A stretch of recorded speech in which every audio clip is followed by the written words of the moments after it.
Hey, what's up, everyone? This is SojuTalk, your weekly shot at K-pop. We're coming at you with a super spicy episode 153, and we're recording on August 23rd, 2021. I'm Doug, and joining me today, we got Warren.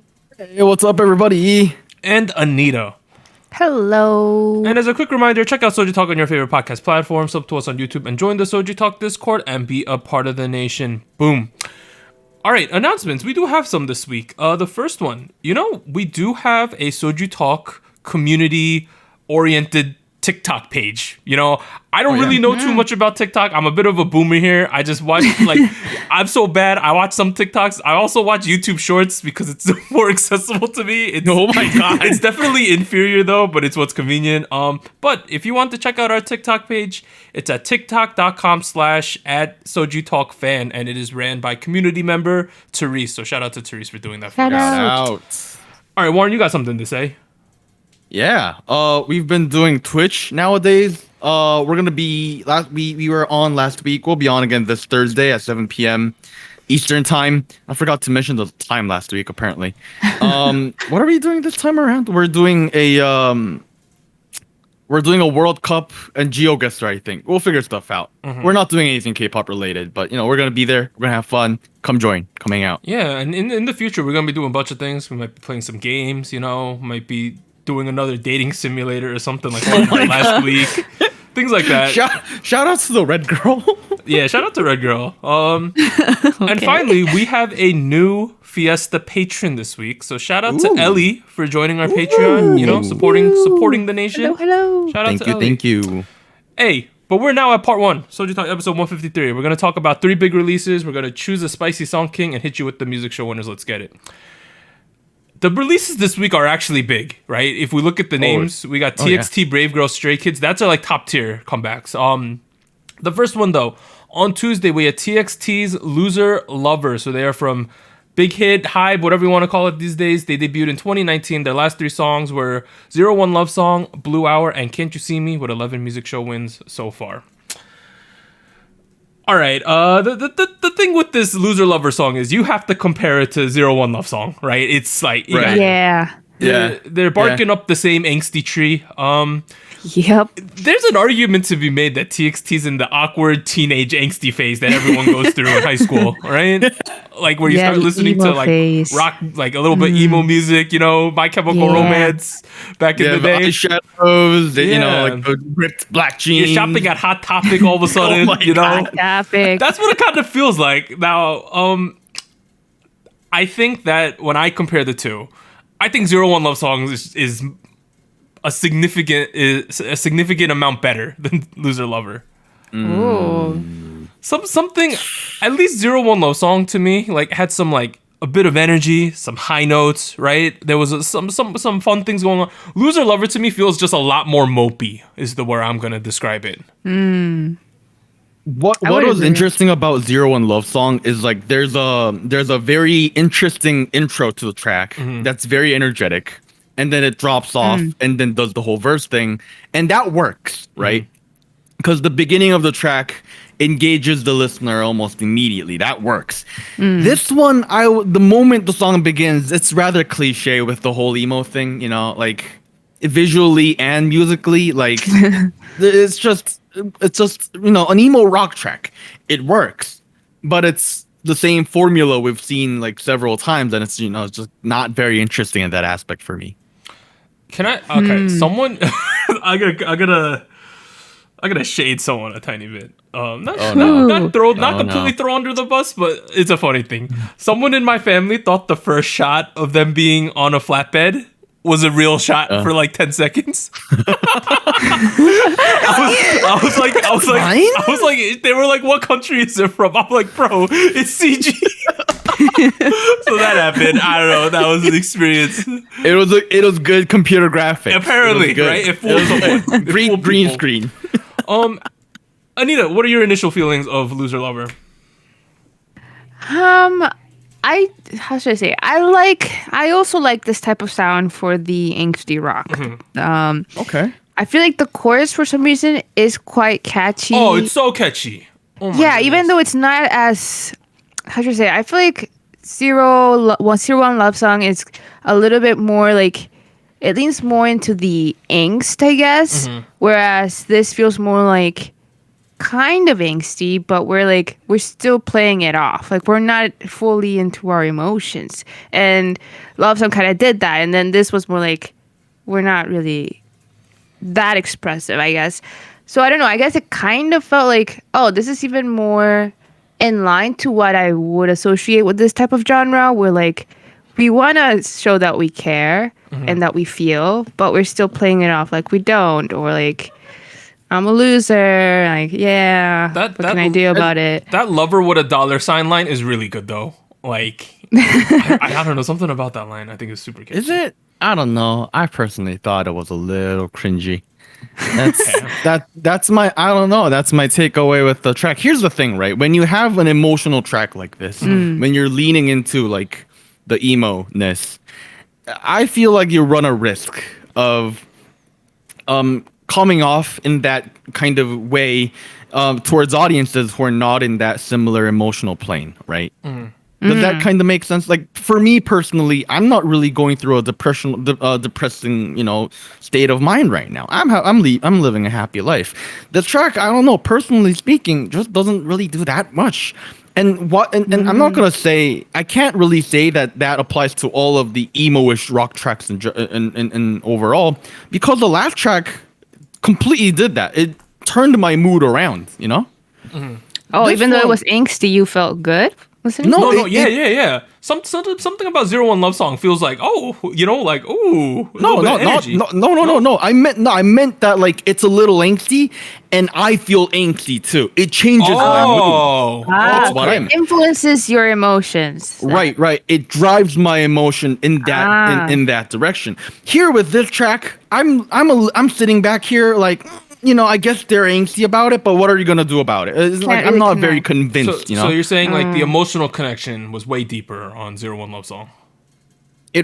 I'm not gonna say it's deeper or shallower. It just worked. It's not happening here because it's so cliche. I guess what you're kind of hitting at, like we're hitting the same notes when I kind of said, I kind of felt a little mopey. Like I'm just kind of I'm kind of along for the ride with this song. I don't know. It's interesting because this is clearly it's a follow up to 01 Love Song. Essentially, right. They've been doing this angst thing for probably these last two releases. I wonder where they go from here, because for my opinion, it's like it's a huge pivot. Blue Hour to 01 Love Song, right? To Lose Your Lover. We're going further into what they're trying to be angsty, right? We're going as angsty as possible, it seems. I wonder if the next major release for them will still be in that vein. I kind of hope not. I feel like it shouldn't. I feel like it should. What are you guys talking about? You want to? So okay, but the interesting thing with you saying you wanted is you're not happy with their other label mates being stuck in one type of song, but you're okay with these guys sticking with one type of song. Yeah, because for one aspect of it, they haven't explored it that much yet. Okay, right? It's only been 2 tracks, and time-wise, it hasn't been that long. Right. The other label mate you're referring to, they've been doing that like for a while now, as far as I remember, going way back to Boy With Love. Okay.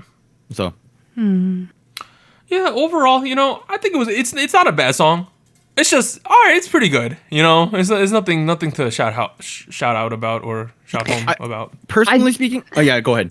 No, I was gonna shout out that consistently though, I really like how the vocals are being, I guess, I think I mentioned this in the previous comeback, but I feel like the vocals were directed to fit the genre. I think Taehyun is the main vocalist. Yep. His voice is very different in this genre. I feel like he goes even like deeper or like raspier, and I almost didn't recognize it in the last 2 comebacks because I feel like it sounds quite different than their more typical pop songs.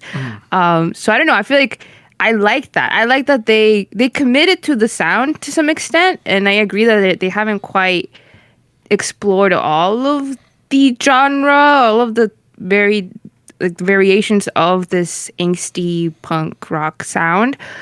But I feel like maybe it's because of K-pop, but I feel like seeing it done over and over again, and there's not much difference in the presentation, kind of wears me out. I kind of was expecting a different thing this time around. Here's what I personally think regarding that. I feel like The first time they did it, they blew it out of the water. It was, I think, one of the best tracks of the year. Great. I agree with It was that, great. yeah.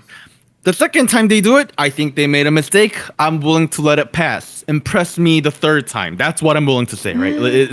I still feel like there's a lot of potential with them going in this direction to explore, adventure and kind of experiment a little bit, rather than sticking with this formulaic sound almost, which is the reason where this feels very uninteresting. We've had so many tracks like this in every genre for the past 2 decades. Let's not do something like this.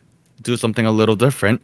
Give it a unique TXT spin, if you will. A little bit of high spice, and see where we go. One thing they've proved to me is you could do angst K-pop choreography. I really liked how they do these rock movements and stuff. Like they bring out mic stands. Like I didn't know these are possible. Overarching with their whole TXT line, the choreo's been sick the entire time. And it continues to be. Even though they're doing this angst stuff, I was like, all right, angst K-pop dancing works, I guess, right? Like they've proven it to me over time. Combo. Yeah, loser, yes. All right, let's move to the next song. Today on Monday, we have Brave Girls, After We Ride. They are from Brave. Debuted 2011. I think the current lineup started 2016. Last 3 songs were Chimaparam, We Ride, Rollin'. 10 music show wins so far. Anita, as the spokesperson for Chimaparam, right? You are the number one Chimaparam fan. How do you feel about After We Ride? How should I say it? I feel like I like the sound. I like those sad retro vibes. Not gonna lie, I think it's very interesting because the title is very much in reference to their other song, We Ride. So this has a very after the party's over type of vibe. Like the mood has gone down a little bit. It's late at night. So I don't know. I kind of like that reference in itself. Are they kind of distancing themselves from their previous songs? I don't know. I feel like we're not quite there yet where we're like doing something completely new. But I still kind of like this. I liked We Ride. And this is kind of like how should I say, like the prologue, like the after of that. So I don't know. I feel like I like it. It is a bit of a slower pace, but I like the vibes. I think it would be below We Ride for me though. I feel like We Ride is up there, and then this would have to be for me after it. Right? I think this is a good song. I think it is definitely different than the last 3 tracks we've had from them. I kind of see this as kind of the end cap of the whole like rolling viralness. That's how I'm kind of reading through this, where Brave Girls has pretty much pigeonholed themselves as of late as like we're the summer girl group. Girls, right? Like Summer Queens taking over the throne from Sistar, who did it like 5 years ago, right? That kind of vibe. And I think this song kind of fits the month we're in. We're in August. We're towards the end of August. The summer's ending. This song kind of felt like that personified a bit to me, like, endings, I guess. Yeah, like the summer's over, party's over. We got to go back to real life. Especially when you're a student, it feels like that sometimes, right? Like September comes, real life is back. That's true. That's how I kind of feel this song. I think it's good. I do think it's definitely heavier than their other tracks, like just the overall feels I'm getting. I think this song kind of, it sounds like a lot of songs, as Warren was telling me before the podcast started, which I agree with him. A lot of synth stuff. A K-pop song though, I think it kind of sounds like the Wonder Girls reboot I Feel You, that track. In terms of synths, their retro. Yeah, that's the vibes I'm getting. Yeah, I like this song, but the main thing, the takeaway for me is like, if this is a nightcap, how I kind of think it is, what's gonna happen next? Are we gonna go back to like not K-pop music? Like I don't know, because that's what Brave Girls did like a long time ago. I really wonder what's gonna happen next with them. But Warren, how do you feel about After We Ride? I mean, going back to what you said, right? I Feel You by Wonder Girls. I feel like that it definitely reminds me of that in terms of arrangement, but in terms of the top line and melody wise, it reminds me a lot of everything Brave Bros has left behind. Reminds me of a lot of YG tracks, Big Bang tracks that have kind of built after that. Yep. I'm not sure if the younger listeners would know, but Brave Brothers was one of the producers that set the stage for YG to come around, right? They worked in a lot of the musical DNA that we still see today, that you can see a lot of in Big Bang Music, 21, G-Dragon, solo stuff. From the mid 2000s to the early 2010s, tracks like Love Song, for example, was something that came to my mind right after this track came out. On the stuff like Crooked by G-Dragon, written by different people, obviously, but I think it shares that musical DNA in terms of like melody writing and whatnot, and which is great, which is fine. I like seeing influences. Problem is, this just ain't that good. That's the issue. I don't know. For me, personally speaking, I think the arrangement is great. Okay. The problem I see for me personally is the top line going nowhere. It just spins in all sorts of directions. It feels unorganized. There's not much about it that just it is very catchy. It just kind of comes through one ear and then leaves through the other. The build-up is poor. The release is poor. The chorus is kind of uninteresting. And here's the thing. I like the emotions that we're getting. I like, after the party. I like that. The vocals Shut are really down the party. The vocals, of course, are super strong throughout. The vocals are great. Everything is. The rap was a little. Yeah. I'll give you that. It's okay. Yeah. It's okay though. I'm willing to let that pass. But the flow, just all of that felt. The top line itself felt a little forced at times, or just uninteresting, and the others. Which, you know what? At the end of the day, that's fine. But the end result for me personally is, maybe, I like We Ride a little more than After We Ride for that reason personally. Where, sure, I like We Ride because it's a city pop track, where this is more of a synthwave thing. But We Ride has a much better, form and structure in terms of, the melody and whatnot. Not seeing so much of that here. So it's a little underwhelming. I think I like this a lot less than Team Up Bottom too, personally. Okay. I would agree on that a little. You would or wouldn't? Sorry. I would. I feel like if I'm would, comparing tracks, yeah, Team Up Bottom. Anita, Everybody knows. Everyone knows you like that track. Team Up Bottom might be making a comeback on the Soju chart this week. Anita could get double Brave Girls if she wants to. I'm not that bold. Have you bought the Brave Girls fan? What's fan stick Light stick? Anita? Yeah. I wanna start a tiny discussion, a micro discussion here. Okay. The rolling virality has kind of settled a bit, right? We've had 2 releases since Rollin' One Hype. I feel like Brave Girls has settled into being like a top 8 girl group. That's how it feels to me in terms of impact. Top 8. Top 7, top 8, around there. So I feel like they're sort of where G-Friend was before they disbanded, in that range. Ooh, Oh, I'm gonna put them a little bit below like a Mamamoo. That's how I think they are in my mind. interesting. Like I got the big 3 girl groups, right? Blackpink, Red Velvet Twice, of course, right? I got the up and comers, aespa, ITZY, right? And then I put like a Mamamoo in that conversation. After that, I'm willing to slap Brave Girl somewhere in there. That's in my mind, at least. I mean, okay. If we look at 2021 alone, Yeah. Brave that's Girls big. is easily the biggest girl group, one of the biggest girl groups of the year. Right? Okay, true. I'll give you that. I would place them easily over ITZY. I'm sorry, Bagel and other mid-Z's, but groups even like groups like Twice or like Red Velvet. Or sorry, actually, I don't know about Red Velvet, but Blackpink is what I meant to say. Great groups. But 2021 has been a little underwhelming for them, personally speaking. And has been good for Brave Girls. Very It's good. been kind of a huge pop-off year. Yeah. And almost a huge phenomenon in the industry in general. Personally speaking, I think their pop-off has been one of the biggest talking points of the year. Yep. For a good reason. Top 8? I don't know. Maybe more like top 3. Is the better way to look at my it. Move it goodness. up. Okay, wow. I feel like I agree in this moment in time, but Right, that's what I meant. But I feel like I'm looking big picture. That's how You're looking big picture. Okay. Okay. All I don't know time. if I agree with that. not all time. I'm saying like if we compare the histories of these girl groups, and I had to like rank them in what I think their power is for some reason, whatever metric you want to put.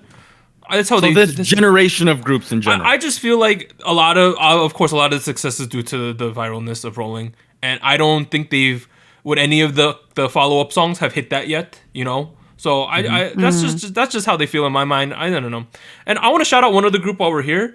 I saw someone on our Discord, I believe it was Mal, said Dreamcatcher is the gatekeeper to top tier girl group K-pop. I 100% agree with that for some reason.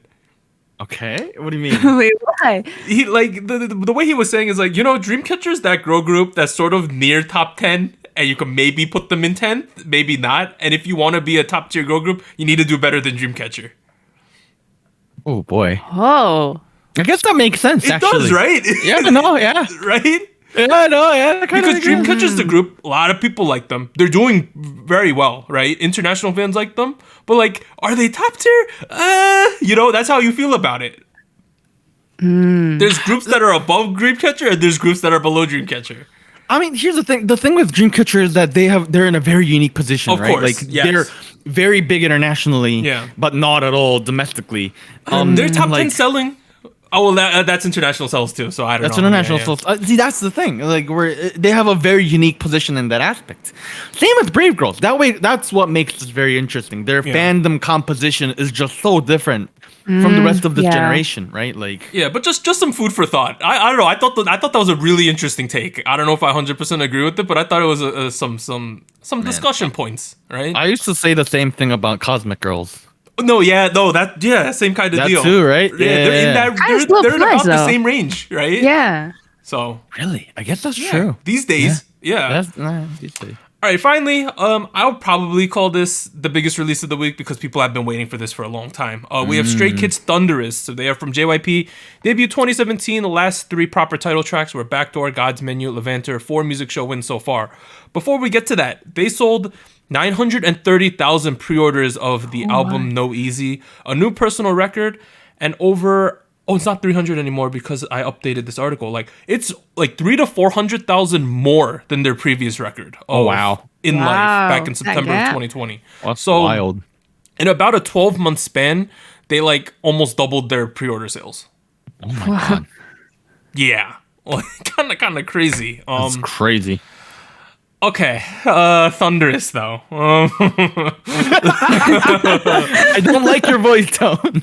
No. Okay, I know for a fact out of the 3 of us, I like it the most. Okay.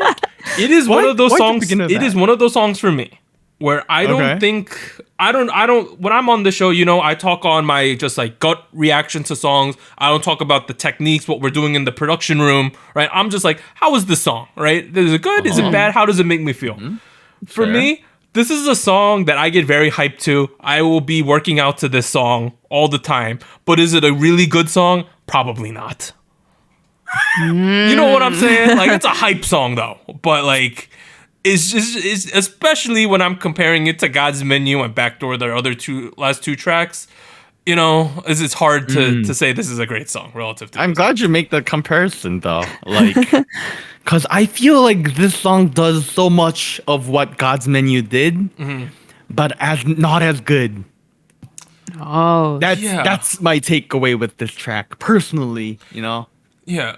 There's like off the bat, there's a lot of I'm not gonna call them cringe because they're not cringe, but there's a lot of these. They're planning for this like moment, you know, and they're hoping, Right. It's like a stand-up comic hoping the joke's gonna hit real hard, right? And then they do Fun it, setup. and then sometimes you're like, I don't know, was that the best decision to do there? You know what I'm talking about, right? Like, there's these like set piece moments, and I'm like, I don't know if that hit real hard here, fam.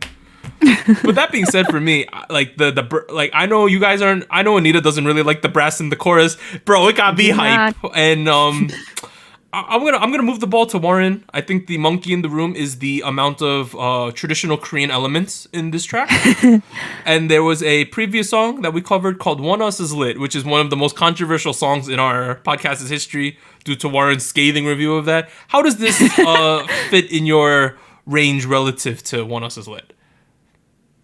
That's the scale. Oh man, I mean, here's the thing. I was annoyed by several things of this track. Okay. The shallow cultural aspect of it being one of the things. Here's what I'll say about in regards to Wanna Slit and this track making very clear a very clear cultural references. You know what? I understand why they're doing it. At the same time, I don't think they leaned in as heavily as that other track did with Stray Kids. Stray Kids leaned into it a lot less than One Us did, okay. personally speaking. And that makes it a lot more enjoyable, personally speaking. Yeah. I like the. Oh, keep going. Go on. No, it's just that this track has a lot more to discuss on top of everything. It's a lot more specific in terms of like traditional Korean culture. Is the whole Korean track, Korean title is Torikun, which is like traditionally speaking, people, a version of clowns, basically. And that are very good at what they do. But yeah, go ahead, Doug. Yeah, I like the implementation of some of the traditional instruments. Like we were in that drumming club. There's clear parts where you hear the gengari, which is like the little mini gong. Pretty thing. loud. You hear it when they do in the middle of it. Like that's what it is. I praise them for implementing it, like going the mile and actually putting a gengari sample in it, because they could have easily just we're gonna put some kind of cymbal-y thing here, right? Right. But could have been a generic Asian gong, but no, they put the right one. They put the right instruments. Anita, and that's what I liked about it. And yeah, to add one more thing to your thing real quick, I feel like they did all of that, and it could have been a situation where it's very messy sounding, but the mix was very clean. Okay. Right. It was such agree. a clean mix. I was very impressed. Just like the last track they did with God's Menu. It was just clean mix. Going back to you, Anita. Well, no, I definitely agree with that because the addition of the sounds, the actual instruments, right? I thought that was a good choice. And I think that might have been one of my favorite parts where I agreed a lot with the visual aspect and the sound aspect. But when it came to versus pre-chorus parts, I felt like there were certain sounds or certain effects that I felt like made it seem a little cluttered. I don't know what the word would be, where like I got almost like distracted by them, where it kind of took me out of the song for a little bit, and then we came back, and then there was like a little switch up in the beat.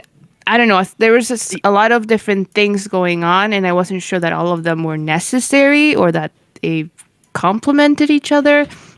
I think you and I are actually talking about very similar things, right? Yeah. Because for me personally, they had a horrible arrangement, but the mix did a great job in terms of what they had. The mix did a great job of putting that all together.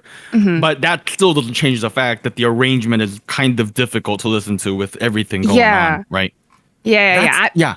It's I don't know. I feel like I can't point out if it was like the tempo of the song or if it was like the structure of those pieces, like where they came in. But I don't know. I feel like it didn't get me as hype as I feel like it should have. I think it might have been also that brass that I didn't like that much. Did you like the chorus? I do. I know you do. It got me pumped up, dude. Damn. I feel like the brass, it felt like I saw it coming and I almost didn't want it to be there. See, now you understand why I was so angry about all the bass all these months ago. Yeah, I did want to say something though. There was like a part during the verse, or like a part before the last chorus where I feel like, this melody or this structure reminds me a lot of Backdoor. And I'm not a huge fan of Backdoor, right? Yeah. And so maybe if you like Backdoor, you will like this melody and this I guess, interpretation of it. Because I feel like, this seems like a remix or some sort of... It seems closer to Backdoor than it does to God's Menu. Okay. If that makes sense. Anita, there are like... I agree, Anita, 100%. There are elements of the song that you're like, they just redid the element that was in a previous one of the other two tracks. Like that, there's like a slow down part, like where they slow it down. Part. It's very similar to what happened. I think that one was in God's Menu. That part. But, Oh, go on, go. We got No, insight. I still haven't talked much about the track. Yeah, go. You just made me talk about Lit. That was all you did. Here's the thing, right? I agree with a lot of what Anita said, and my main takeaway here is that Stray Kids is doubling down with the high energy, very angry rap, that kind of deal. I like that they're doing that. They're creating a unique identity. It's just not as good as the other two. That's the issue. Yeah. It's a follow-up. I like that, but it's just not as interesting. And if anything, the things I pointed out as things they can improve upon they've doubled down on getting worse. I think like the lyrics were incredibly cringy to listen to. Like I'm sorry. I just can't. Like the whole reliance on it is just, man. There's like a line in the verse that says my attitude's like a train out of control on the track. That's fine. Why don't we obey the speed limit a little bit, go on the right tempo, go on the right speed, slow it down a little bit, and I like the energy, but it's not controlled. It's just all over the place. That's my main takeaway with this. It's too much, it's like eating. It's like going to no tie, it's like going to no tie and you think you can handle dim mak, so you get dim mak, max spice level, and they make a mistake and put in like 5 more spoons of the spice because they're like, you like it already, right? You like it, they're just gonna give you more, Right. And at that point, it's not fun, enjoyable, spicy food eating. It's just like, oh man, the toilet time is not going to be great tomorrow morning. That's what it gets to. I saw it's not great. I saw an interesting comment somewhere where I was looking at people talking about the song. So I'm not going to take credit for this. Basically what they were saying, if I was to summarize, someone said essentially this comeback is not a vehicle to deliver a good song. It's to deliver an attitude. I kind of agree with what they were saying there. Can you elaborate a little bit? I'm not sure what that means. I think they were saying that it's like they were trying to deliver high energy vibes, get you excited instead of delivering a song that's actually can stand by itself.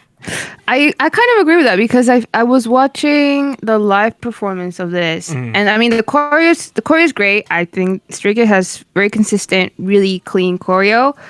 And I enjoyed watching the performance, but just listening to the song, I don't think I'm gonna do that a lot. I am because and I mean it's fun if you do because I feel like I know that I wasn't a huge fan of Backdoor, and this reminds me a lot of it. So I guess maybe if you like Backdoor, you will like this too, maybe even more because this is a little more hype than Backdoor. This is the hypest out of the three. Yeah. So I don't know. Actually, God's Menu might be. That God's Menu is much more hype. Yeah. Yeah, God's Menu is a hype one. I understand what you mean by they're delivering an attitude. And there are plenty of songs that succeed in making a good song and delivering a full attitude. If you want to just deliver an attitude, you can give me an essay. Like that's fine too. Okay. Like, no, that being said, it feels like we have a trilogy here, right? The God's Menu, Backdoor, Thunderous thing. Yeah. I wonder where they're gonna go from here. Additionally, an understated thing, return of Hyunjin. I'm not gonna condone anything that he potentially did in terms of the bullying thing, but it is good to see him back. I think he adds like a really strong performance aspect to their things because I think he really stands out in that aspect. Aspect 10 times in that regard. So shout out to Hyunjin for making a comeback finally. I think that they suffered from not having. I know they won Kingdom, right? But I think if he was there, they would have even performed at a higher level from where they did. All right. This week was kind of difficult to choose. I think these 3 songs stood head and shoulders above the other ones in terms of what we would review, but there were a lot of other big releases this week. CIX's Wave, Gravity's Gas Pedal. They are doubling down on the car concept. I really like the song, y'all. This one's better. It's better. Voted for this one. I didn't make it. Yeah, so the patrons wanted these 3, but no, that Gravity song's pretty good. Check out that one. Gas Pedal. And then today we had 2 other ones, Very Very's Trigger, and then T1419 with Flex. So, we got Flex. Wave, Gas Pedal, Trigger, Flex. Oh man, I think I'm gonna like Flex. Yeah. All right. Let's move to Spice King. It's kind of contentious this week. if we're going based on what happened with our Harold homies on the Discord. But Okay. we're going to review the Soju chart. We're going to pick a song that's number one. You know how it is. All right. Last week on episode 152, Sunmi's You Can't Sit With Us entered the Hall of Spice, technically picking up 4 crowns because she double all killed. Yeah. Second place was Red Velvet's Queendom, and third place was Weekly's Holiday Party. New candidates this week are the songs we covered. TXT's Loser Lover, Brave Girls After We Ride, and Stray Kids Thunderous. I got a chart here. Go for it, Doug. Yeah, I switched the chart up like 3 times before we got to this point. Really? That difficult? My goodness. But what it came down to is I sat there and I finally thought, which of these songs would I listen to first, right? Which of these songs, if I'm making a playlist out of the 5 or 6 songs that people are debating this week, would I put number 1? You gotta put Red Velvet's Queendom. I know that we gave it a bit of a lukewarm review last week, but does that track grow on you over time. It is a grower. That's a growing track. I put Red Velvet's Queendom number 1. Second place, out of the 3 songs we covered this week, my personal favorite was Brave Girls After We Ride. I know it's not the typical Brave Girl stuff, but I did enjoy it a lot. And third place, so it's between TXT and Stray Kids. For some reason, honest. I went with Stray Kids because I know I'm going to listen to it more. Okay. I can tell Yeah, fair. fair. It's fair. So that's my chart this week. Anita, hit us with your chart. Me. Well, I saw this coming, and I'm glad that it is turning out this way. I will also put Red Velvet in number 1. Ooh. It has grown on me for sure. Also, shout out to their mini album. It's great. I did a little chat with Crispy from the SojuTalk Nation podcast. So check out that episode. We covered a lot of the B-sides, a lot of Red Velvet discussion. My favorite song from the mini album is Knock on Wood. That's a great song. But Queendom is also really good. The chorus is super catchy. So it's on first.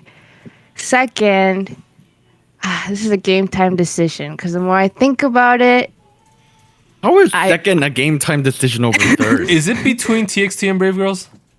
correct. Okay, I figured. Yeah, I feel like for this week, Brave Girls will be second. Okay. Okay. Girls is Yes, second. I do Okay. not know for next week, and then I'll put TXT on third. Okay. I feel like it is how should I say it? It's not surprising. It's not something new from them, but I still like it, and I don't know if I will like it for another week. But for now, it's up there. So number 3. I've been having a very critical day. I've criticized all the tracks we've had, and I feel That's very all right. bad because the patrons have loved all the 3 tracks that we got this week. Yeah, they're pretty well received. Yeah, I don't know. I was looking at their reactions. I was like, I don't like any of these tracks. I don't know what's wrong with you guys. Here's the thing. I feel the same way about Red Velvet. Not gonna lie. Yay! I like it less than I did last week. Less? Yeah. Oh, Yeah, why were you yaying? I said I feel the same way about it in terms Oh, of never criticizing mind. it, you know? It's just, I don't know, the more I listen to it, the more I feel like it's a little generic, a little boring, not very Red Velvet-y. But I have to admit, I like the track more than the other tracks we have on the chart this week. I'm giving it first for that reason. that's On good. second, you know, I may have been let down. But you know what? I still think there's a lot of solid things that the track has going for it.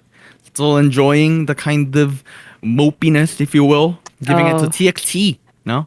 Nice. Loser Lover. Was it Lover Loser? Loser Lover? Loser Lover. Loser Lover. LSV, apparently. All right. Third place. Giving it to Brave Girls. The track is, Ooh. you know what? It's not bad. I still think it's a little unorganized. But hey, you know, I still enjoy the mood and I enjoy the overall I am drunk, I'm going home, and I'm very sad mood. It's late. You know? All right. Let's go to the Harold homie, our patrons vote this week. It was contentious. Like It there was a was. dogfight. It was. If one person came in, they could have put the third place song into first place. That's how close this was. That's tight. Let's go from the bottom. There were 6 songs in contention for them that got all the votes, right? The 6th Mm-hmm. place. I'm gonna go from 6th up. 6th place. Dreamcatchers Because with 3 points. Shout out to Koro for the Still? only one who voted Wow. for it. That we're gonna get where it's kind of grouped. So that song's really below. 5th place. Weekly's Holiday Party, 16 points. Wow. Still hanging on. The point totals for 1 through 4 are 30, 28, 26, 22. Wow. Really close Very together. close. The odd person out, Stray Kids Thunderous with 22 points. Just didn't make it. I see. Oh, that's fourth place. Third place now, where you actually get points. Getting 1 point this week from the Harold Homies is TXT's Loser Lover with 26 points. Shout out to TXT. Second place, Red Velvet's Queendom with 28 points. Oh. And in first place, we have Brave Girls After We Ride with 30 points. Wow. Damn. It's a bit of a surprise. I didn't see them coming in first. Same. Yeah.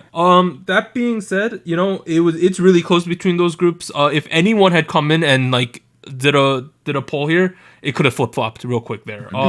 Shout outs to those of you guys who didn't vote. You guys influenced it. All right, but the implications of that is, in first place, picking up their first crown, unironically, is Red Velvet's Queendom, Crown the Queen.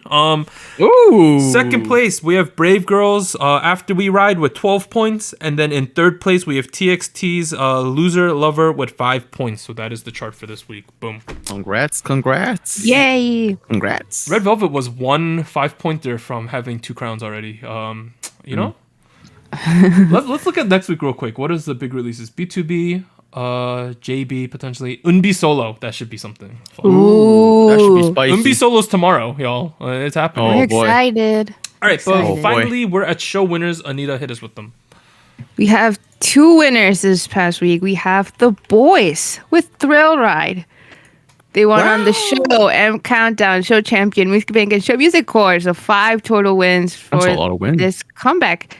Shout out to the boys. I was not a huge fan of that song, but I am a fan of the boys. So good for them. And also, Lee Moo Jin, Traffic Light, won on Inkigayo. Oh, Shout out to them. That song came out in like May, dude. Anita, it's a him. Oh, him. I don't really know the Damn, it's a backstory damn. about why this one's going viral now. It is though, and it stopped the boys from picking up Music Show All Kill. So it is what it is. Shout out to the boys though. Nice.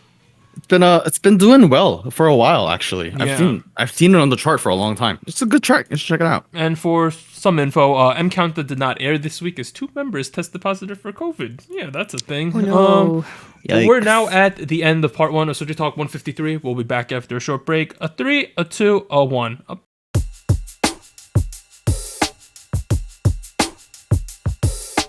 Hello, SojuTalk Nation. This is Anita here with a quick PSA.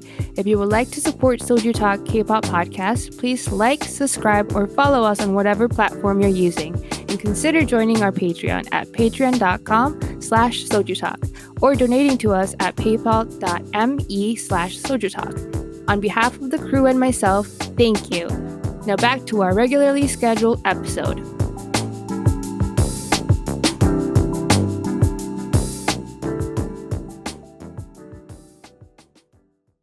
We are back at it with part 2 of SojuTalk, episode 153, where we discuss recent K-pop news and events and give you the state of the nation. This was probably the most news-packed week we've ever had on this show.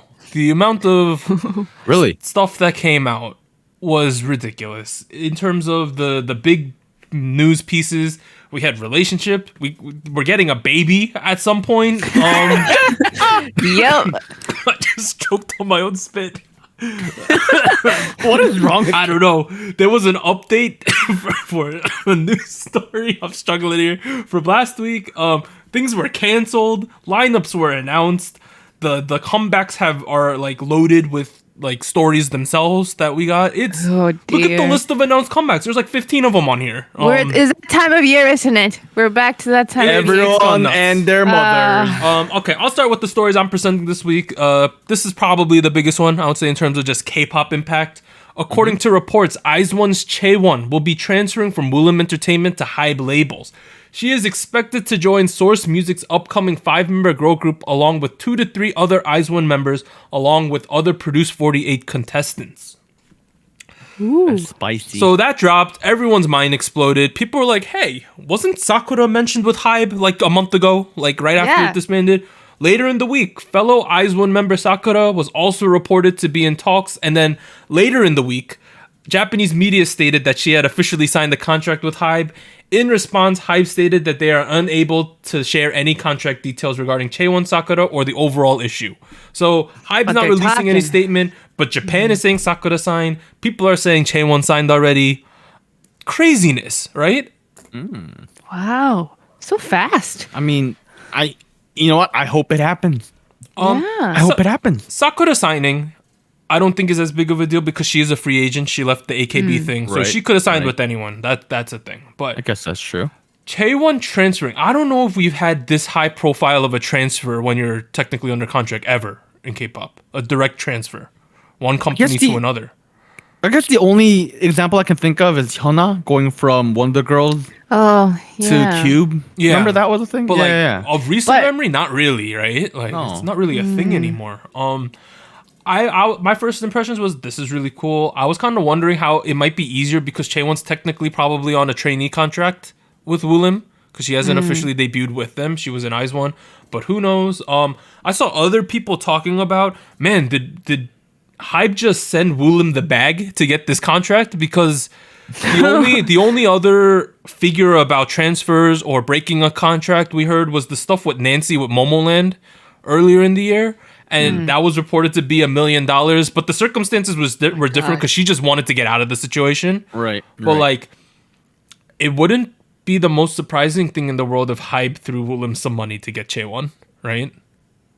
They You have to. Yeah. if it was $1 million, Worth it. as a Woolim fan, I would say yes, please. Mm-hmm. Give me that cash. I mean, like, what is Woolim gonna do with Kim Chaewon? Like, let's be honest. Here. You went with with Rocket Punch. You didn't add Chaewon by now. You went with an Eunbi solo. What are you gonna do with Chaewon, right? Right. Yeah. Right. And like, let's think about this from Chaewon's perspective. Like, I would probably want to go to HYBE. You know? Bro, yes. The thing Like, is, yeah. go Warren.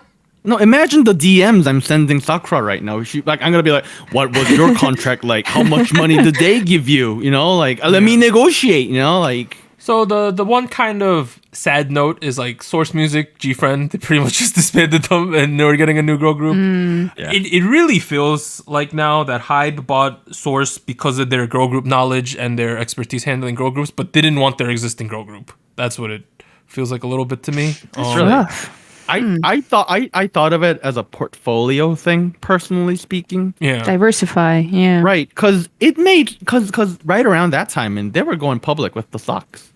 They need to they needed to be in a position where they're not relying only on BTS, Yeah. and that made sense. You know, they put out Belief. You know, they put out TXT. You know, they took Source Music. They took the thing brought with a lot. Zico, KOZ. Yeah. You know, yeah, and like I felt like it worked for them in that role, and now that they're fully public, maybe they have fulfilled their position, and they were like, "What do we need them anymore?" It You feels know? like they hardballed them in the negotiations or something, and then they were like, "We can't take it." But who knows about that? But let's get back to the actual story.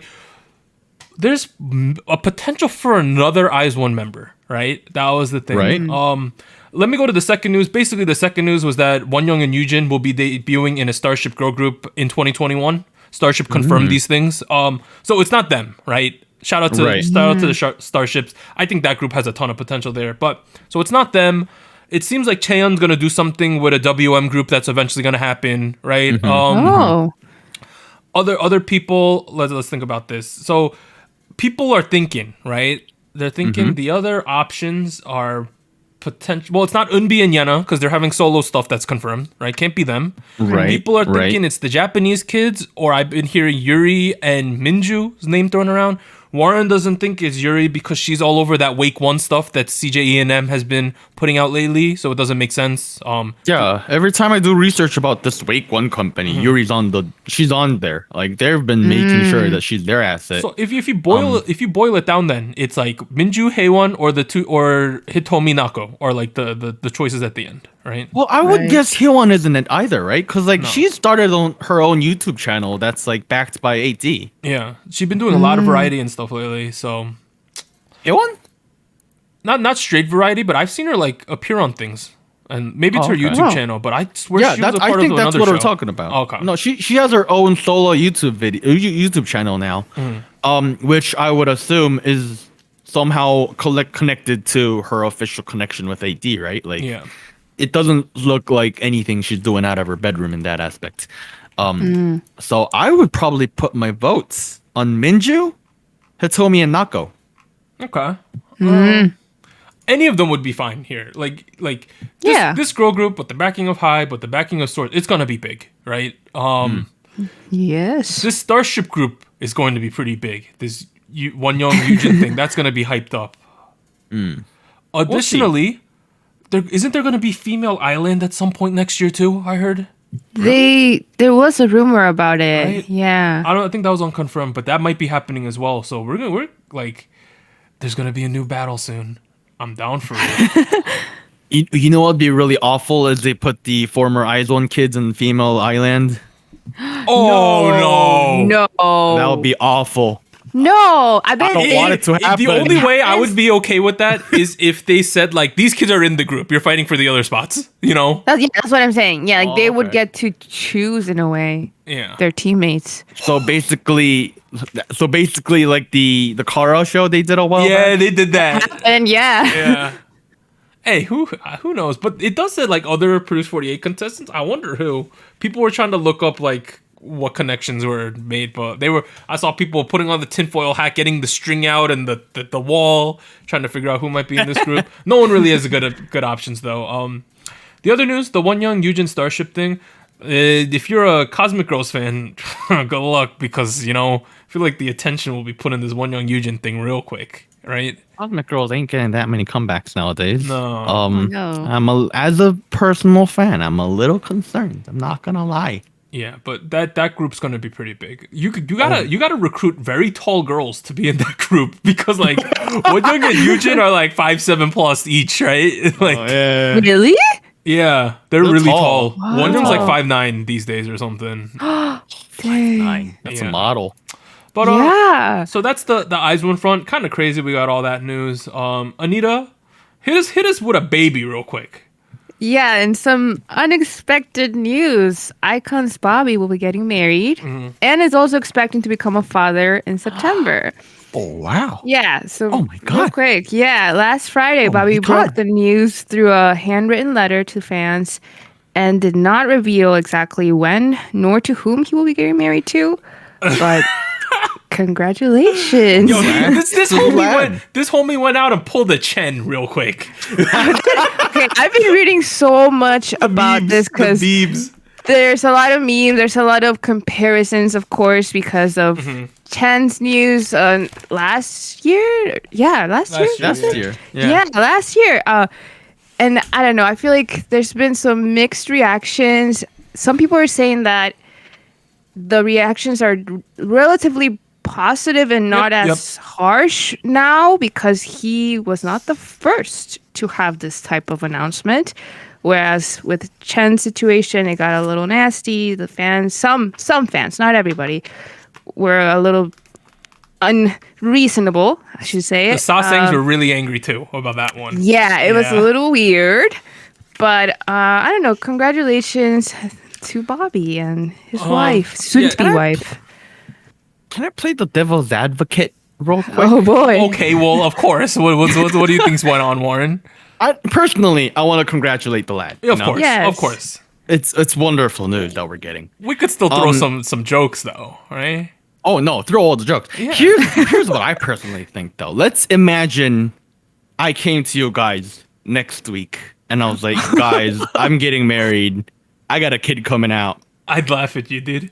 Here's the thing. I'd just be you guys would shocked. probably be like, you're right. You guys would be shocked because you guys are my friends. Yeah, You know. of course. And as a fan, of Bobby, for example, I might be like, you could have told us a little earlier. No. Hold on. I feel like there's a big difference there where I feel like, yes, fans do get to see a lot of an artist's life, right? Mm-hmm. But it's still very catered, right? Like, I don't think fans should ever feel like, oh, I know exactly who this person is. 'Cause Oh, of you course definitely not. do not. So, I don't know. I feel like it's not the same as if, like, close friends were just to find out that, oh, you're getting married, you're expecting a baby. That's not the same as fans finding out that their favorite artist is going through that. Can I throw some jokes, please? Sure, yeah. Well, girlfriend must have been comforting him after Icon's performance on Kingdom or something. Oh. That was what I thought of. So Imagine if the baby grows up and Bobby is watching Kingdom with his son or daughter, and they're like, "This is the reason you exist. Because I did bad on this said, show." like, I hope Bobby has a son, so when it cries, he could yell at him, "Why you mad, son?" Like, No. I heard that would be thrown around. That was hilarious. That being said, like, all right, I doubt this. Like, I'm gonna speak. This is my opinion, not anyone's opinion. Sure, yeah. I doubt that this was planned out. Like, you know, I doubt they were. I doubt No. that they were like, we gonna have a baby, we gonna get married. Yes, right. Like, come on, let's be real here, everyone. Additionally, we got to think Bobby hasn't gone to the military yet. He's gonna be gone for like 18 months. Hopefully, they give him a desk job in Seoul. You know, somehow. You know, sometimes you get that. I also did want to talk about that because, of course, we're also doing the comparison with Chen and like how that happened, how he also went to the army after the announcement of expecting a baby and getting married. I don't know. I feel like that sort of situation, I understand media-wise, right? Like, and PR-wise, why it happened. But on like a relationship level, I just feel like that is so sad and so difficult.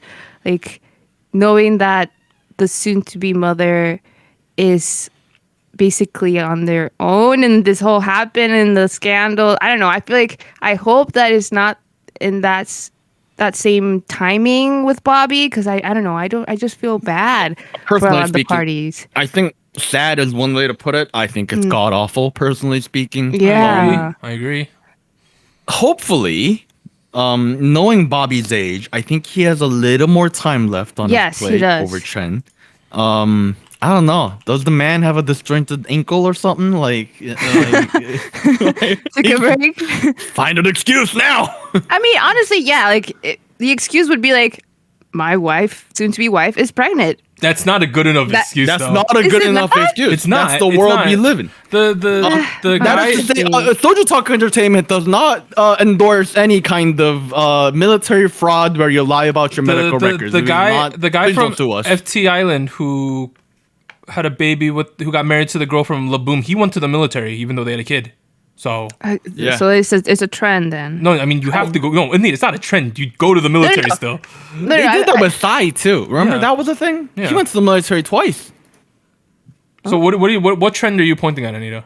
No. I was just saying that it felt like at least with Chen, I'm not even sure if Bobby's planning on enlisting anytime soon, but the timing of the news, right, of marriage and then the pregnancy, and then not very long after he left. Oh, Anita, are you putting military? tinfoil hat on here or something? Maybe, I don't know. I just what are you implying, Anita? I don't know. I feel like it felt very, very strategic in a way where, like, you think they're smart enough to plan this out, Anita? I don't know. I'm just saying that I hope it doesn't go that way because it feels wrong for the new couple, or at least what should be the new. That's why people are unhappy. Anita, there's no way these dudes are actively trying to have babies to somehow influence their military service, Anita. There's no way. There's no way. What? No, I think I'm saying the opposite. Like, because of the pregnancy, they decided But Anita, if it's the opposite, there would have to be a way to get out of the military. They still have to go, so it can't be that. Yeah. No. Doug, let Anita speak. No. Maybe I'm not explaining myself very well, but I'm just saying that the timing, it feels like, they're out of the public eye, I should say, because they enlist in the military for a while, right? And they have to serve. I know they have to serve, but the timing is just a little... So you're saying that they announced that right before they go into the military because the time gap that the military creates is going to lessen the effect of whatever they announced right before they go into the military. Maybe. I don't know if it is actually that thought process, but I just feel bad for the... Well, hey, maybe that was the case with a certain EXO member. I don't know. I hope not. But with Bobby, we don't know when he's going yet. Yeah, he hasn't announced anything, so... Right. So we'll see what happens. So I'm reading a bullet on here about the military system. If the baby comes out in a very healthy format, The way you just said that. Okay. if the birth happens and the baby is healthy, Okay. Yeah. he becomes what is called a 상근 예비역, which I don't know how to say that in English. Okay. What does Whatever. it mean? Samen I'm 예병. trying to read what that means. Oh yes, okay. They go to work. They come back. Yeah, you get to commute from home, right? You do a 9 to 5. Yeah, you commute from home. That's a little better. That's A little better. better. Okay, so you yeah. think like so maybe let's turn this negative situation and get some silver lining and get an easier military service while we're at it. No, I mean that's essentially what it. He got a baby to have an easier time in No. military. I'm not saying they planned it. I'm saying like, oh, we're gonna have the baby. I might as well do the easier gunde now then instead of leaving later. Yeah, I no. see. Yeah, That's what I'm saying. yeah. Maybe they're just gonna like we're already in a bad situation. Let's try to salvage something, you know? I guess so. Yeah. Yeah, but like we're trying to psychoanalyze these situations. He got a baby. He's having a good time. Yeah. Good for the lad. PSA, if you don't want a kid, there is ways to, use some contraceptions, all that stuff, That's true. Educate yourself, people. But please. obviously these idols and people in the public eye are in a different situation where like money ain't tight, like they but if money's tight, do be responsible about it, right? Ain't nobody got time for I'm random kids. interested in how this affects Icon's music, right? True. Because Bobby is one of those artists that tends to put his own life into his music. Also, at the same time, they're in a group situation, and Bobby's the only father. The other people are probably not fathers. I don't know. Like, probably not. Who knows? I don't think so. I wonder what this means for Icon in general, right? Because Okay. this leading up to the situation, Icon's been on an uphill. They've been on an uphill. They had a little bit of a bump with a certain TV show called Kingdom. But I think it's safe to say I've been a little more excited for them than I was, say, a year ago. What this means for their next comeback, I don't know. I'm kind of interested. Okay. Warren, what do you want to talk about? Well, I have more lovey-dovey, pink-colored news. So much love. It's like Valentine's Day all over again. Turns out, on August 23rd, Sports Chosen reported that R&B singer Crush and Red Velvet's Joy are in a relationship. Ooh. Wow. Ooh. According to Sports Chosen, their relationship reportedly grew from their experience working together on the track Mayday, which released in spring 2020, and their shared interest of dogs. They both have dogs, and they were like, they like dogs, so they're dating. That's what the news article said. Don't Okay. quite literally. In the hours following the initial report, P Nation and Decim Entertainment both confirmed this relationship as in fact true. And the two also wrote an open letter to their fans in their respective fan cafes. And what was really interesting about this was how they mentioned how recent this relationship is. Oh, okay. And they're like, oh, I'm sure this is very surprising news What's to you the all. translated term that they was meeting with good feelings or something, right? That's what they always say. They always say It's always that. good Whatever that feelings. is, meeting They with were good feelings. Senior and junior relationship, and now they're meeting with good feelings. Yeah, so is it some or is it past some? It's probably past some. But No, this is like they've been summing for a year, I assume. yeah. Oh. Imagine flirting for a year and then you go into a relationship.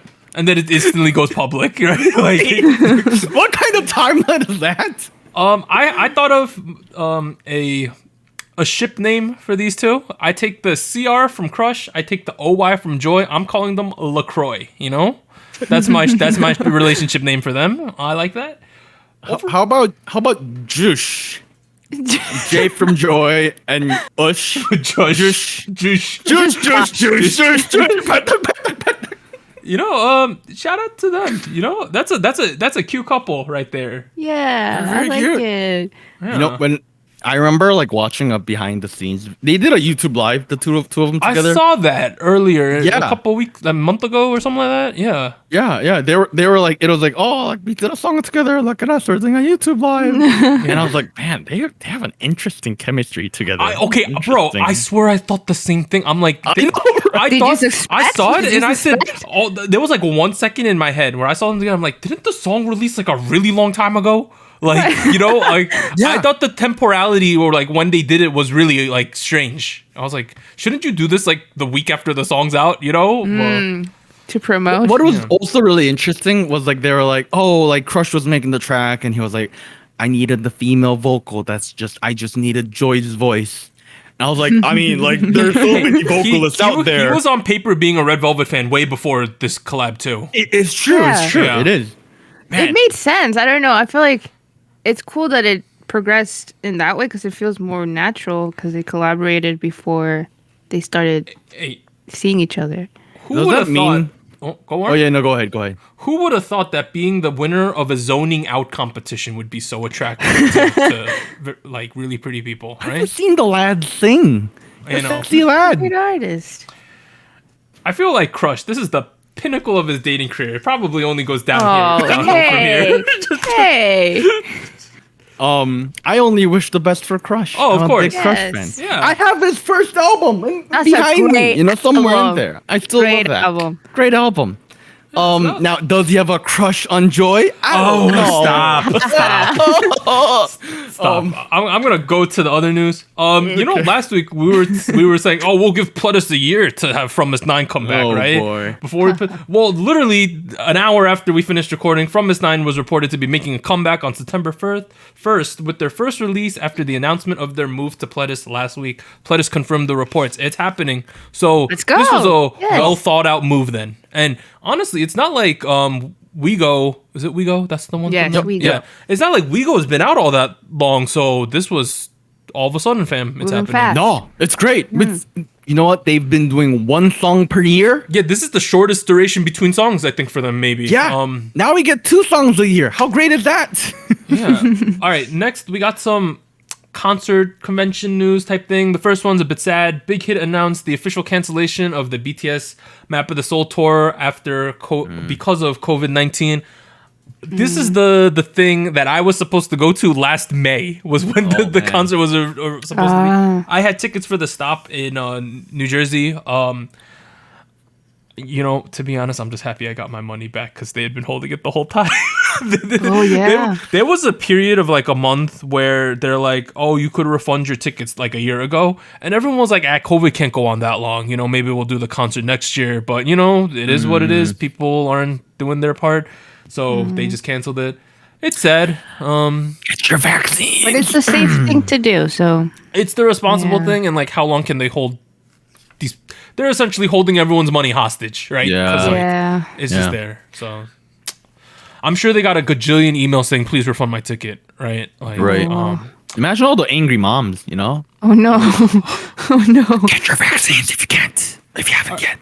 All right, next one. K-Contact High Five released its first 2 lineups. The artists announced in those 2 announcements are B2B, Cypher, and Hypen, Ghost 9, Mamamoo, On and Off, Purple Kiss, Dreamcatcher, Highlight, JO1. Is that how I say that, Yay. Anita? Yes, JO1. Rain himself is showing up. The Oh Boys, my. TO1, and Woods. Right. Oh boy. That's, I don't know. He's going to KCON apparently. Next one. Winner renewed their contracts with YG Entertainment for another 5 years. Oh wow. Okay. The last like 5 artists from YG have all renewed their contracts, and people are wondering about Blackpink because they're next up for that. All Been right, 7 next years one. already for Blackpink? I mean, it's coming up soon, relatively.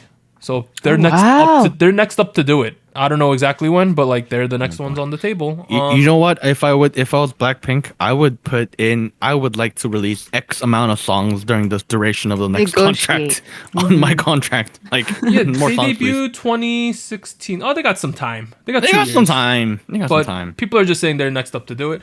You know how you just said written things into a contract, right? I'm going to skip to one of these here. I don't think you've heard of this yet. This place called Space Music Entertainment, right? It's a Nugu company. They announced that they don't have enough funds to maintain their group Celia and they dissolved the team. The craziest thing is the group debuted 5 days before the announcement. What? So people are inferring it was 100% in their contract that they would debut them, and then they debuted them, and this ended the company right after. Oh, Oh no. my god. I feel so bad, but like Yeah. I can't believe that happened.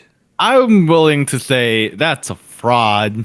Yeah, right. Oh. There's That's definitely fraud. In Yeah, nah, sue them. there. Yeah. Going back to tangible news, AT's Yuno, San, and Jungho featured on Pentatonic's new track, "A Little Space," which dropped on August 20th. Whoa. What a weird collaboration. Yeah, Pentatonics. Pentatonics. Yeah. It's been a while. Yeah, like the number one acapella group, and apparently Pentatonics reached out directly to ATEEZ and we want these kids in our songs. Wow. That's Apparently cool. they're fans of the group, so that's pretty cool. Oh wow. Nice. Next one, Naver Webtoon has teamed up with Hybe and DC Comics. Naver plans to create webtoons and web novels in collaboration with various artists from Hybe, including BTS. Additionally, original webtoons will be created using DC Comics worldview/characters. Oh wow. Interesting. Wow. Anita, you use Naver Webtoon, right? I sure do. How do you feel about them adding potentially like a BTS webtoon at some point? Oh. It's interesting. I feel like there was something with BTS. I don't know if it was a webtoon or like some sort of online story thing that had happened. But it's cool that it's getting to be on the app, so that it's more accessible. Yes. I also have some very not so smart things that I did with webtoon in the past weekend. Uh-oh. Yeah, so I kind of briefly mentioned it, but I've been reading a couple of webtoons, kind of like the lineup, and I'm really into one in particular, as I mentioned before in the podcast, called After School Lessons for Unripe Apples. Yes, Okay. that's the title. Okay. And it releases like a new episode for Fast Pass, so if you have coins, you can get the episode every Saturday night. So I had my coins ready, and I was waiting for the new episode to pop up, and I was reading a different webtoon called Act Like You Love Me by the author is Schwan. I think that's how you pronounce their name. Very, very, very cool, very funny webtoon, also like a romance comedy. And I was reading it, and there was a new episode, so I was like, oh, let me read that, let me get caught up. And I finished it, and then, like usual, there's a message that pops up saying, like, oh, next episode is available for coins, like if you have the coins, purchase or online. And I don't know what I did. I think I just didn't read correctly, or I used the wrong finger to press in the wrong button. I don't know. Wrong finger to wrong. Okay. Yeah, like, I don't know. I was holding it with my right hand, but then the button that was closest to me was not You the button. spent your precious coins. I did. I spent my coins, my free coins that I had earned pissed through were an you? event. I was so sad. I was so sad that I had to fix my mistake, and I had to purchase some coins. And Anita's against purchasing coins. I like things free. I'll say it. Anita, how much did you spend on your new coins? So I didn't. I spent the minimum that you could, which is 99 cents, or basically $1 with tax, for 10 coins. That's the least you okay. can get. You spent $1. I did. I sent $1. Single George Washington bill. Anita, Act Like You Love Me. Around what chapter are you in? Oh, I don't even know what number. I think they're in the 20s. I'm caught up. I think it's like All 20 I'll say, something. Anita, is if you trusted your boy Doug, I could have got you a little bit of a sus link, and you didn't have to use your coins at all for this. No, okay. The thing is, like, I didn't mean to unlock it because I was like, the webtoon is it's great, it's fun, but the one that I am like constantly checking up on is the Apples webtoon, because that one is really cute. And once again, shout it out. It's set in the 90s, retro vibes. You didn't enjoy the fact that you spent real currency on an artist who is very talented, but you don't enjoy as much as your other favorite artists. Is that what I'm getting, Anita? No. No, I didn't say that. The thing is, like, I was saving up these. Okay, I don't know if this is this allowed? I don't know if this is allowed, but No, Anita, it's illegal. I have siblings. My sisters are also reading this webtoon, right? So you can't share episodes, right? You can't share episodes. You physically pass the phone? We physically pass the phone. We live in the same house. It's fine. So I honestly, like, there was a lot of shame. There was a lot of embarrassment because I knew that I was the one that was supposed to get this chapter, and I messed up because I didn't click the right button. Oh, you rotate who buys it. Oh. Exactly, because you do the challenge. This is what you do, guys. You do the challenge with a group, right? And see, I shouldn't be saying these. Anyway, Anita, forget I said that. You know, sharing with your family members is just the same as sharing with random strangers on the internet. Anita, don't worry, fam. Come on. Anita, you illegal pirate. Be ashamed of yourself. That's a big oof on Anita's part. It is a big oof. Real talk, you have nothing to worry about. I'm sure it has contributed to the artist's livelihood. Yeah, I mean, actually, I'm glad that I was able to spend at least once, because I was thinking of buying coins at some point, because events don't happen all the times and you can't get free coins. So I knew it was gonna happen. I just felt mad at myself because I had the coins. There was no reason for me to buy, and I messed up. Well, things happen, you know. Sometimes your finger listens to a different brain than yours. How about you just that's what happens. Read them illegally like your boy Doug. But let's when you only use 5% of your brain, you know. The last wouldn't have one happened. The last one. Twice is Jonghyun to halt activities due to panic and anxiety disorder. The decision came after discussions between Jonghyun, the company herself, and the other members. So it's a bit sad. This is, I believe, the second time this has happened. Yeah, I think so. Right. But mental health, the important thing here, and how she's doing is the important thing. All right, announced big comebacks. Some of these are loaded. Maybe we'll have to stop off and talk for a couple minutes about them. Shiny's Key, pre-release, August 30th. Ooh. That's cool. From Miss 9, we mentioned September 1st. Astroview Universe, September 2nd. Omega X, September 6th. Day 6 is Young K solo debut, September 6th. He's going to the military right after that. Baekgayeon, September 7th. Purple Kiss, September 8th. ATEEZ, September 13th, Anita. That's happening. Let's go. The biggest one. Well, there's a couple big ones, but this one's pretty big. NCT 127, Anita, September 17th. I saw the teasers. I'm kind of It excited. looks Don't they pretty normally good. announce this like 2-3 months before it happens? All of a sudden for them, they're doing it less than a month. That's a massive one. Super go. Junior Sungmin in September some point. You remember Twice with this English debut? They kept saying Friday in September. A Friday in September. Yeah. Guess what? October 1st is when this song's coming out. Wow. Liars. They straight up lied to us. They straight up lied.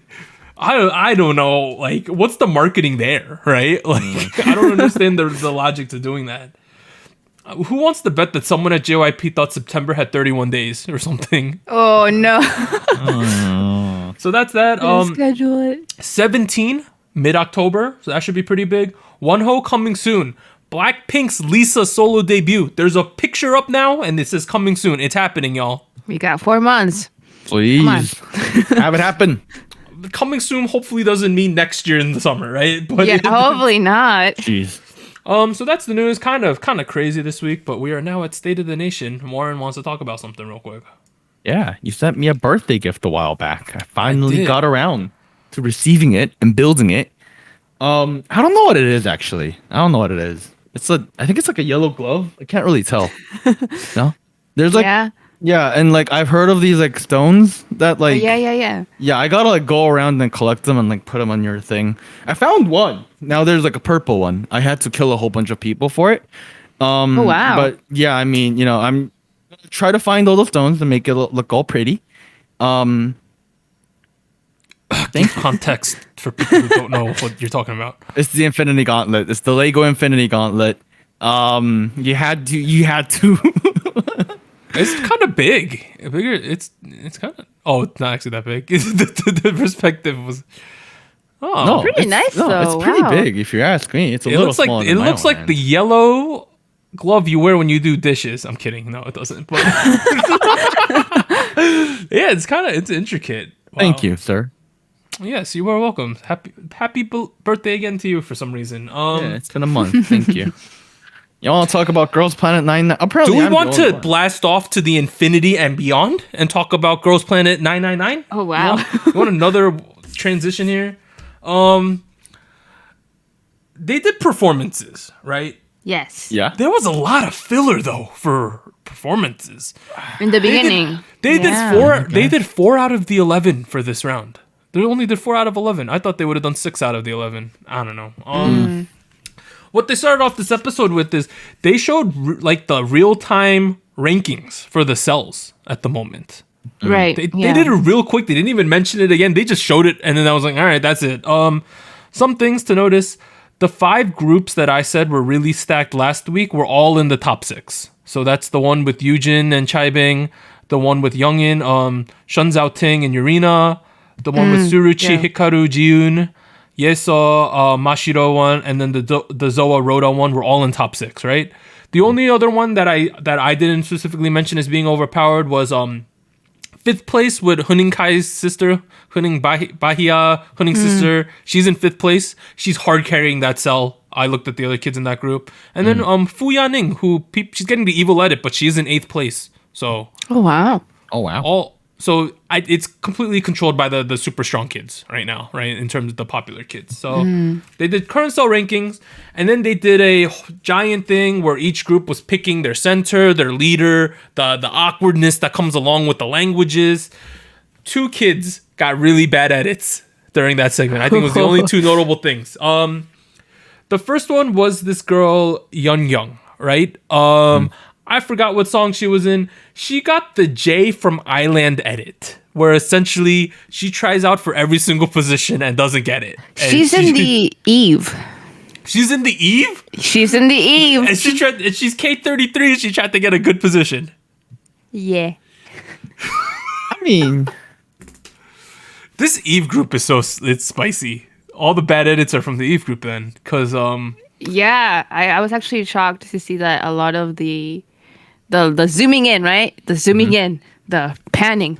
the shade, all of it was It's in focused that on group. the Eve. Yeah, like and then the other girl, Yu Daeyeon, who we mentioned last week, she got a pretty bad edit because it's her fault though. Like I don't know how to put it.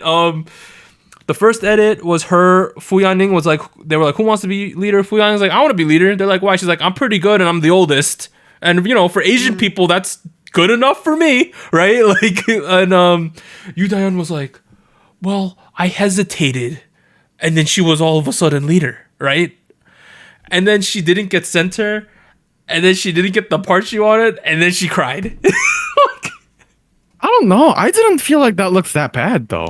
I mean, I didn't feel it looked that bad, but I felt like a lot of it was her fault. She was like, only after we picked the groups and the roles did I realize that maybe we shouldn't have picked the strongest other cells to be in our team.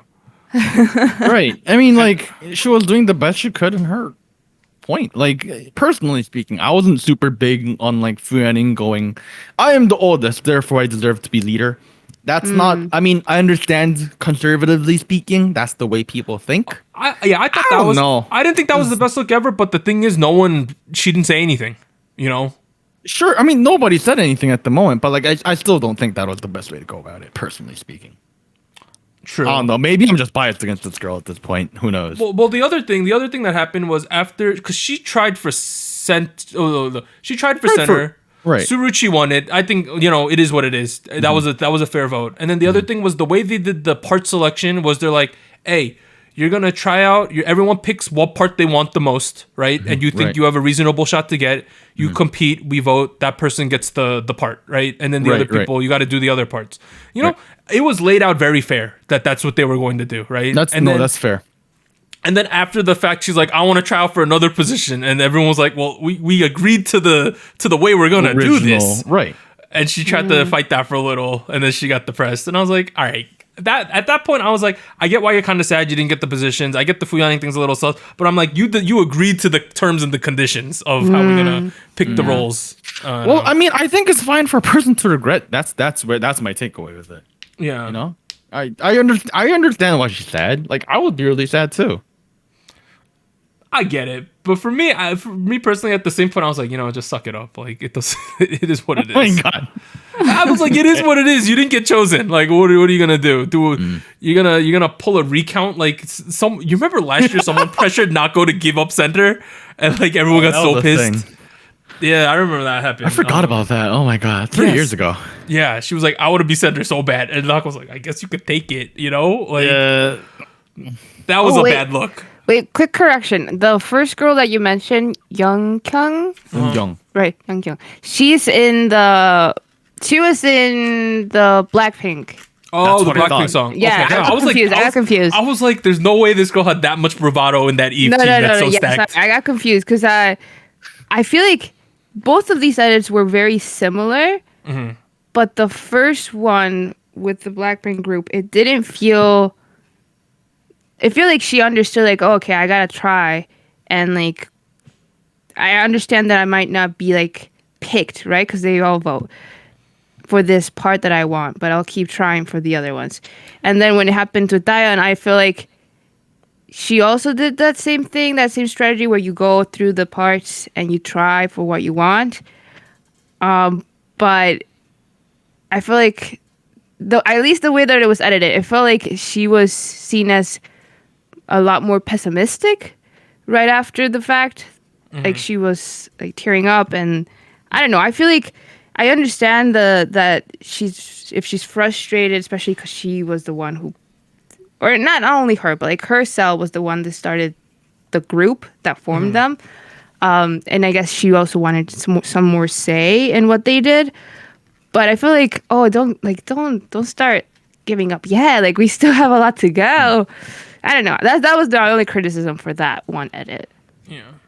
She is getting a lot of screen time though, particularly last few episodes. Yeah, so. I feel like she should. Any be popular. publicity is good publicity on this show. That's true. Next thing, they did a dance battle, it's a filler segment to determine the order your personal battle would go. I think it was fun. It is what it is. The mentors dance, they were really good, of course. Some kids took it real serious. Other kids did the trolley things. It happens every year. It's a bit of a laugh. In terms of the only competitions we actually had, the first one was Yes or Yes, the battle over Yes or Yes. Two teams. It was Team G1 versus Team Doa. Essentially, is what it boiled down to. First team that went was G1's team. This was a really good stage. That was solid. Yeah, it felt like a honest good music show. Yeah. G1, first team all face. Visuals on point, is looking real good. I felt that this performance was carried by the Korea line. Their main vocalist Kim Hye-rim, she had the puka hair. She did so well. Yes. She was great. so good. Great. The vocals were on point. The third Korean girl in that group, Chaehyun, also did particularly well. I really like her. My eyes were on her the whole time. Right? Yeah, like something about her. She's got it. Yeah, like this stage, the energy was on point. It was good. The center did her job really well, despite the practice. They were kind of ragging on her a little bit. They're like, you gotta be more energetic. She did adequate, as good as you could have in that role. There was this performance after it was done. I was like, there wasn't anything really that wrong about this performance. I was like, no, I thought it was super clean. Oh, it was clean, as solid as it gets. All right, the picking of the orders, they had such a good stage that it definitely put pressure on Team 2, right? Because the way the judges talked, it felt like if Team 2 did anything wrong, they were gonna lose. That's how I felt after watching the first one. Team 2, Doa was the center, and the interesting edit she got was she picked that she was the killing point, the center, but she chose the sub-vocal part with the least amount of lines to kind of spread the ball. Was very considerate, yeah. I thought that was very kind. Yeah.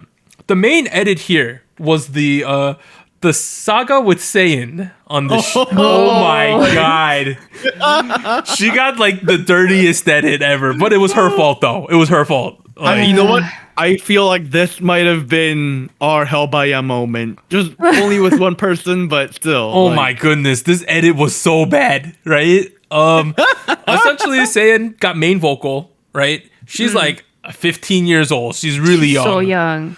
And the whole edit was revolving around her just not concentrating, not giving it her all. That was the entire edit. And one of her friends on the show, who's in her cell with her, Wonja, right? The girl with the blonde hair.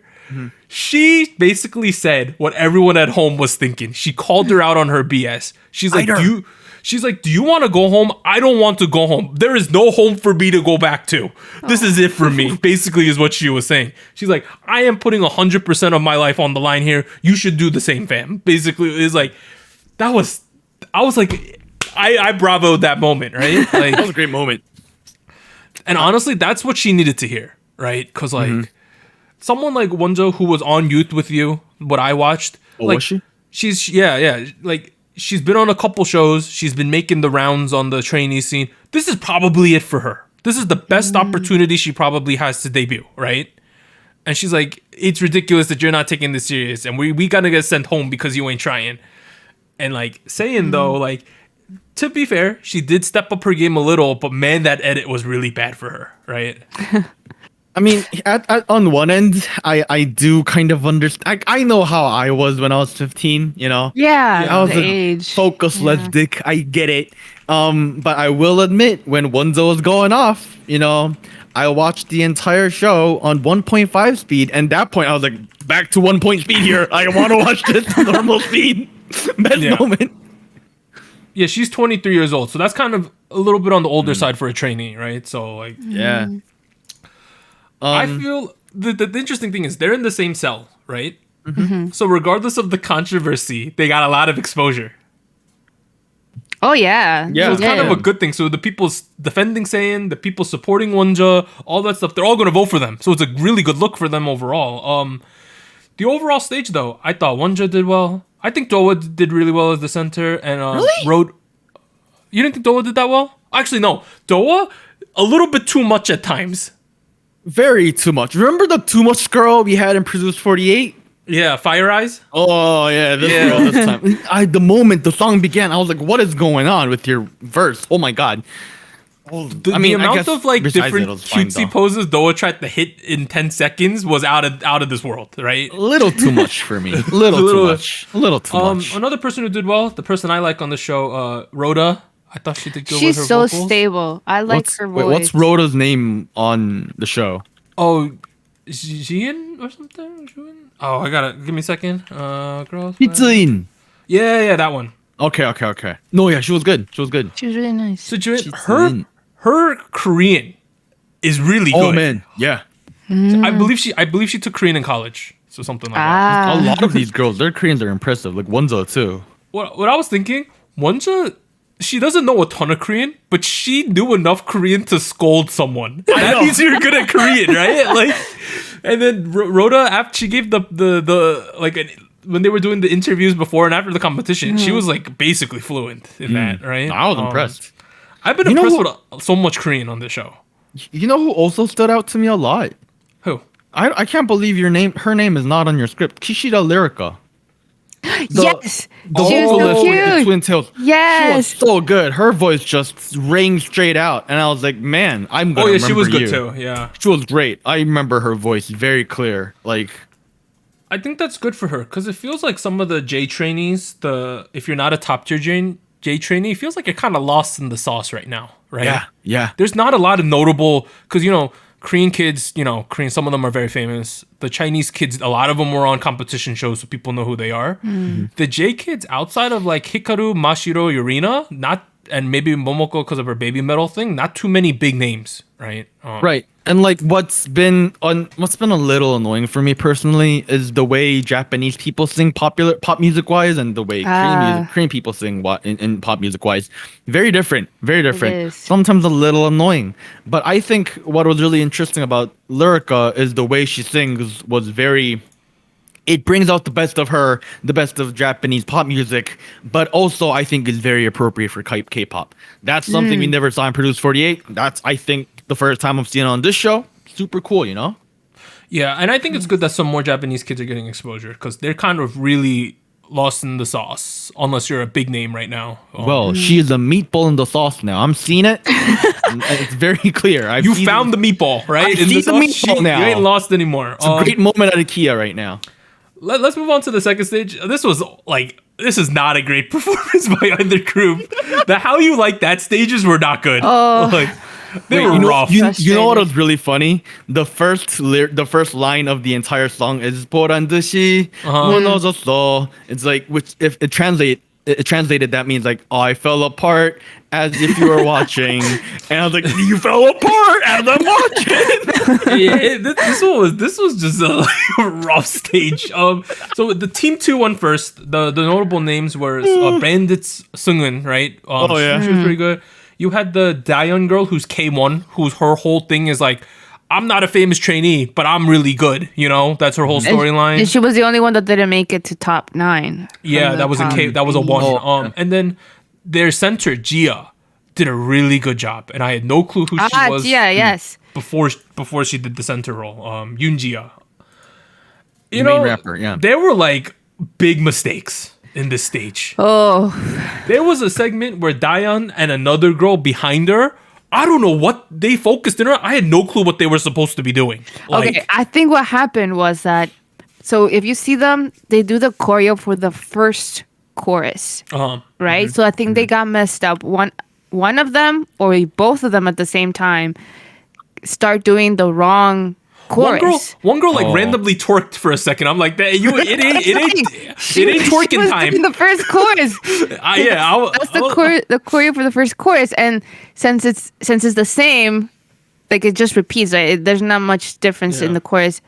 The second one, they're facing the audience in the second one, and they were still facing in the back. All I knew, I was like, each other, and they got messed up. I was like, it ain't time for twerking. Like that's all I thought. You know what was really annoying too? Like the entire track, they're singing off rhythm. Yeah, the timing too fast. All of them are just. It's easier to find moments when they're on rhythm over the moments when they're off rhythm. It was like that situation when you're in a singing thing or you're in a dance thing, where the teacher starts clapping to make sure you're on time. That's basically what it was. 134, you know. Yeah,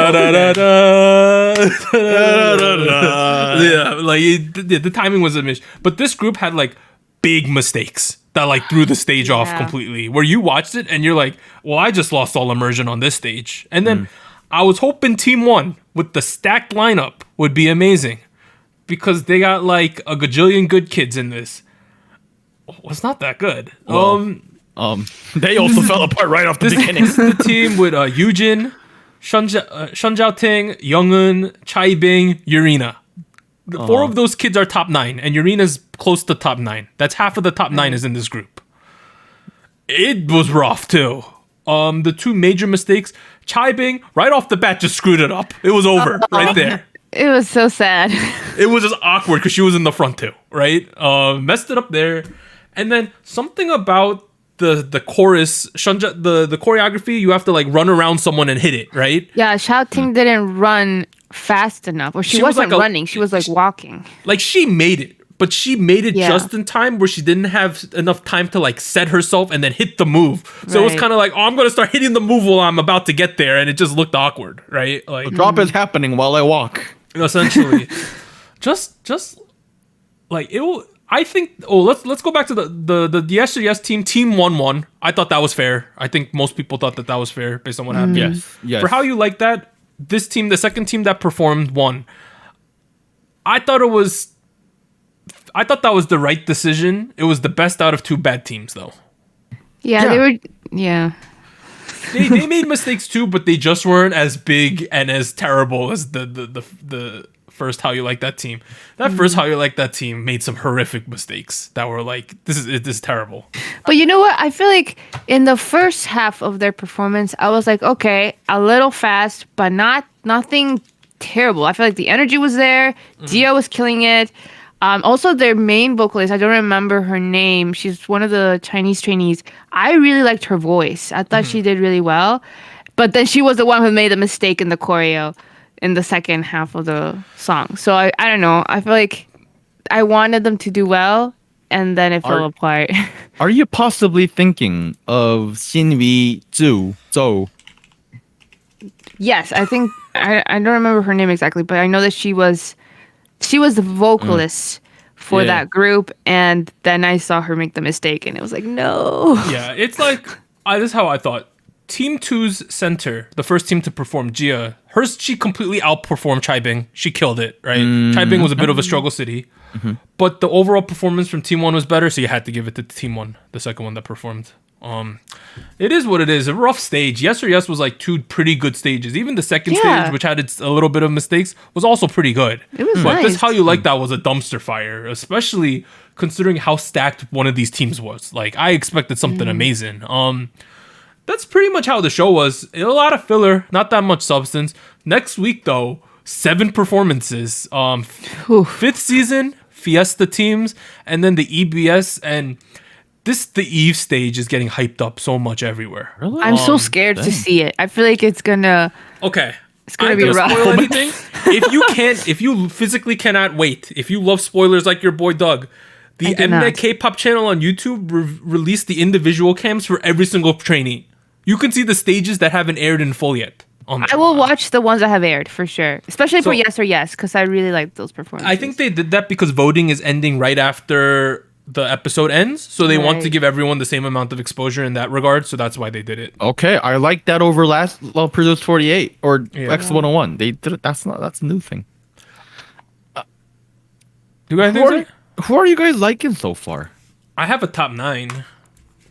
I could talk Already? about who I'm voting for. Yeah. Okay. I haven't started voting yet, not gonna lie. I've been voting every day, dude. I don't have a set lineup, but there's a couple of trainees that I feel like I can recognize really, really well.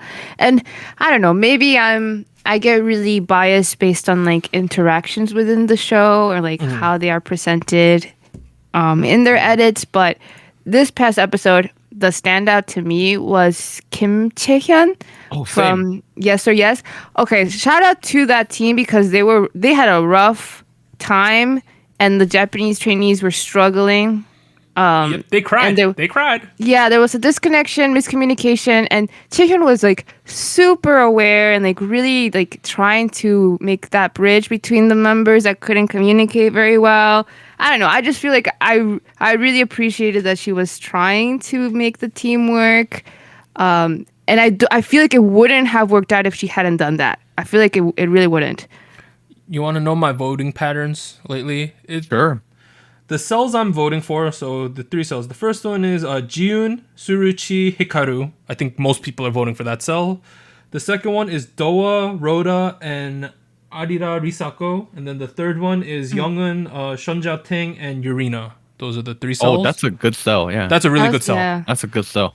And then the 9 trainees I'm voting for, the 3 Korean ones, Yujin, Youngun, and I'm voting for Doa right now, but I'm thinking of switching that to Bora from Cherry Bullet. Oh. I saw her personal fan cam, and I'm a big fan of her anyway.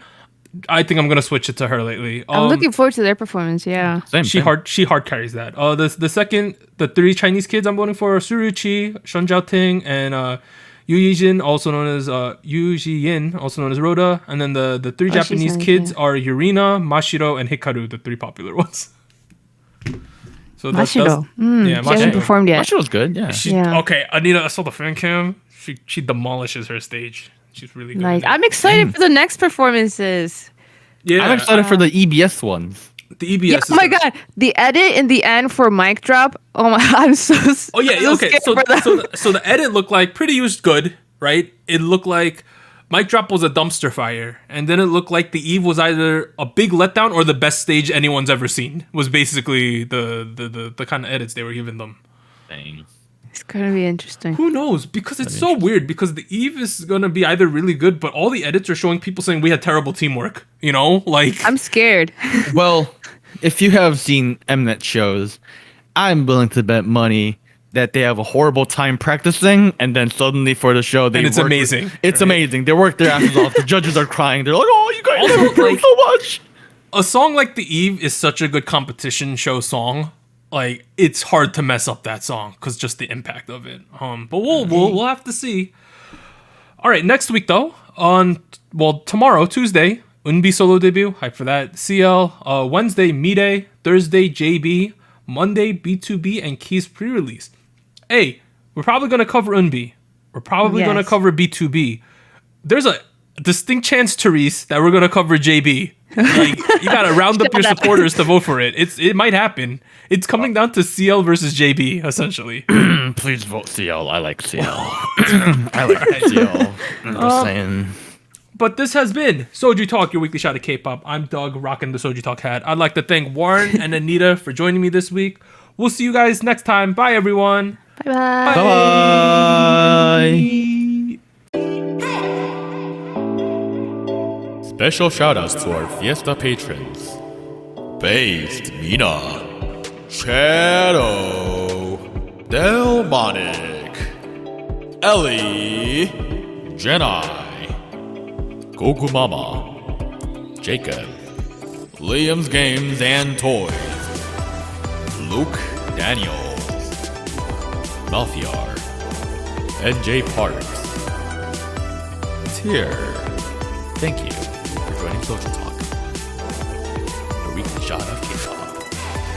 And special thanks to our Discord server mods: Jacob, K-Music Erday, Koala, Malfiar, Max, No Bias Nuna, Tuggles, and Wolf297.